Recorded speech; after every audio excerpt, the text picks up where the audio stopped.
अरे क्या हो रहा है यार, हमारा business day by day down क्यों हो रहा है? देखो, अगर हमें बिजनेस ग्रो कर रहा था तो हमें न्यू स्ट्रेटजीज पे काम करना पड़ेगा, समझी तुम? मार्केट में निकलो यार, कस्टमर को समझोगे तो ही तो कस्टमर आएगा। चाय पिए तो क्या हम आपके लिए चाय बना दे? यार सारे बिजनेस में नुकसान होता जा रहा है और तुम्हें चाय की पड़ी है। तब तो ठीक है, लेकिन आप थोड़ा सा सेहत में भी नहीं ध्यान दे दिए। अरे यार तुम जाओ यहाँ से। हेलो, हाँ बोलो। बहुत परेशान है बाजार। ओके ठीक है यार, तुम एक काम करो, उस कंपनी के 75% शेयर खरीदो। मेरे पास बहुत अच्छा आइडिया है, आपकी सारी प्रॉब्लम दूर हो जाएगी। अच्छा, होल्ड करो। हाँ बताओ।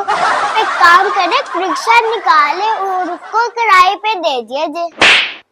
उसका जो दरवाजा है ना, आपको हर रोज 500 रुपए देगा।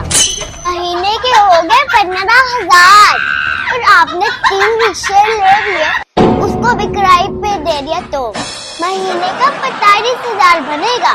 45,000 से महीना बहुत अच्छा गुजर जाएगा। आप फालतू की टेंशन ले रहे हैं। कौन किया है, कोई छोटी छोटी बात हो रही है? भर गई आई कॉम करने वाली।